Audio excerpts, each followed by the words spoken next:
الیوم اکملت لکم دینکم واتممت علیکم نعمتی ورضیت لکم الاسلام دینا۔ محترم سامعین کرام، آج کے اس رونق مجلس کے اندر آپ حضرات کے سامنے جس موضوع کے تحت گفتگو کروں گا وہ ہے شب برات کی حقیقت کیا ہے قرآن و حدیث کی روشنی میں۔ اللہ رب العزت نے ارشاد فرمایا الیوم اکملت لکم دینکم واتممت علیکم نعمتی ورضیت لکم الاسلام دینا۔ سورہ مائدہ کی آیت ہے، آیت نمبر 3۔ اللہ رب العزت نے ارشاد فرمایا الیوم اکملت لکم دینکم، کہ آج میں نے تمہارے دین کو مکمل کر دیا ہے۔ وَأَتْمَمْتُ عَلَيْكُمْ نِعْمَتِي، اور میں نے تم پر اپنی نعمت کو پورا کر دیا ہے، اتمام کر دیا ہے۔ وَرَضِيتُ لَكُمُ الْإِسْلَامَ دِينًا، اور تمہارے لیے بطور دین کے اسلام کو پسند کر لیا ہے۔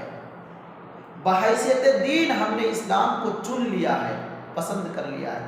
تو اس آیت کریمہ میں اللہ تعالیٰ پیغام دیتا ہے امت مسلمہ کو کہ میں نے اسلام کو، دین کو مکمل کر دیا ہے۔ اب یہ جان لیجئے کہ مکمل کہتے کس کو ہیں؟ مکمل کہتے ہیں کہ اگر اس میں ذرہ برابر نکال لیا جائے تو کمی ظاہر ہو اور نہ اس میں کوئی چیز ڈالی جائے۔ اگر ڈالی جانے کی جگہ خالی ہے، اگر کوئی اس میں اور چیز داخل کرنے کی گنجائش ہے تو بھائی وہ مکمل نہیں ہے، اور ہمارا دین نہ اس سے کچھ کم کیا جا سکتا ہے نہ اس میں کچھ زیادہ کیا جاتا ہے۔ اللہ کا فرمان ہے کہ ہم نے تمہارے دین کو مکمل کر دیا ہے، نہ اس میں کوئی چیز کمی ہو سکتی ہے نہ اس میں کوئی چیز زیادتی ہو سکتی ہے۔ مکمل ہونے کا مطلب یہ ہے۔ تو عزیز ساتھیوں، شعبان کے مہینے میں لوگ طرح طرح کی بدعات و خرافات انجام دیتے ہیں جو ہماری شریعت کا اس سے کوئی واسطہ نہیں ہے، اور جھوٹی روایتوں کا سہارا لے کر طرح طرح کے خرافات کرتے ہیں۔ شعبان کے مہینے میں لوگ 15ویں شعبان کو جھنڈ بنا کر قبرستان کی طرف زیارت کرتے ہیں، قبرستان کی زیارت کرتے ہیں 15ویں شعبان کو۔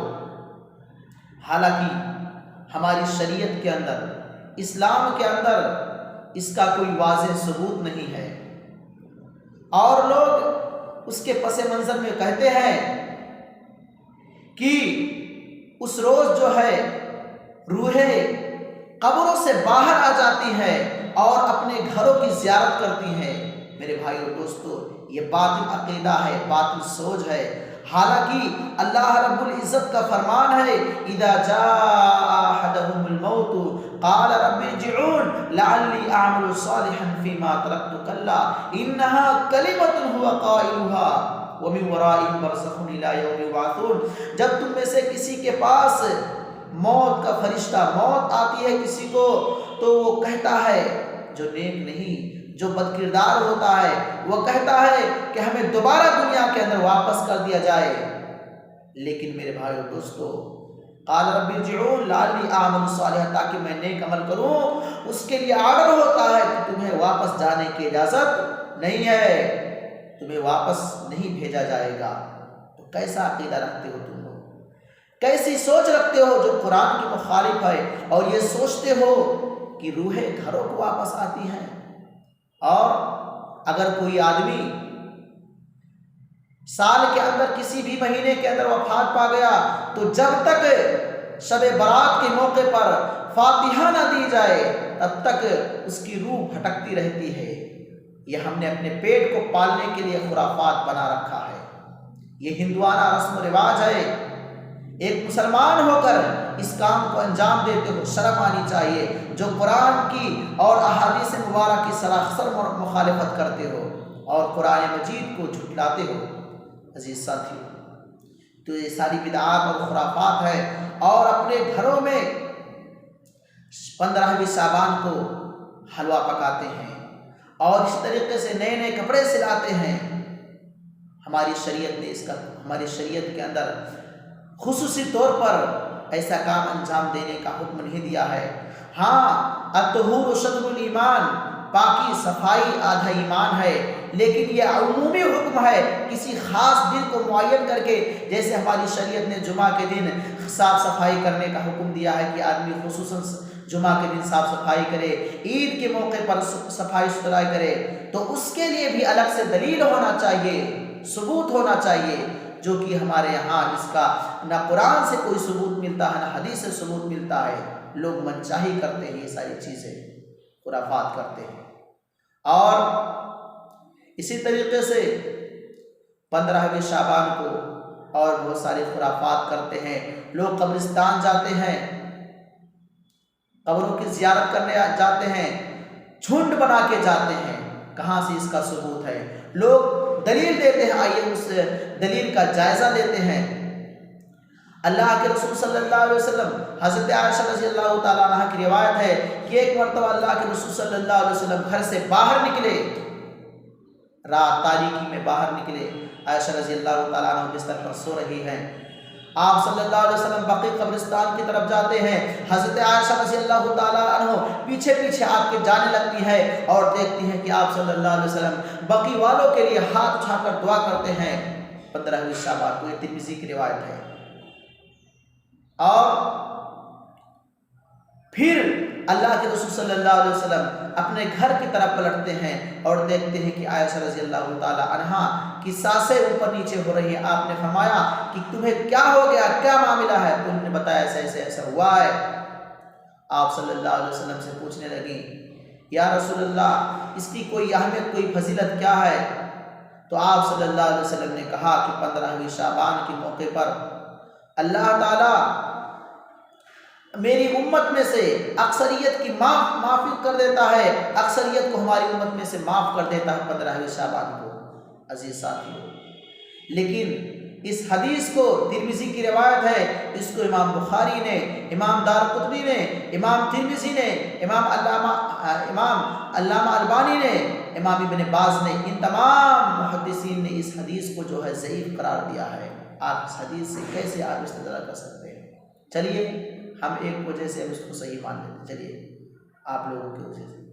تو اللہ کے رسول صلی اللہ علیہ وسلم بقیع قبرستان کی طرف جب گئے تھے، بقیع والوں کے لیے دعا کرنے گئے تھے، تو آپ رات میں گئے تھے، عشاء بعد گئے تھے، عائشہ رضی اللہ تعالیٰ عنہ اس وقت سو رہی تھی، آدھی رات کو گئے تھے، تو آپ لوگ مغرب بعد کیوں جاتے ہیں؟ اس کا ثبوت کہاں ہے؟ اللہ کے رسول صلی اللہ علیہ وسلم تنہا گئے تھے، آپ لوگ جھنڈ بنا کے کیوں جاتے ہیں؟ کیوں جاتے ہیں جھنڈ بنا کر؟ یہ کہاں سے اس کا ثبوت ہے؟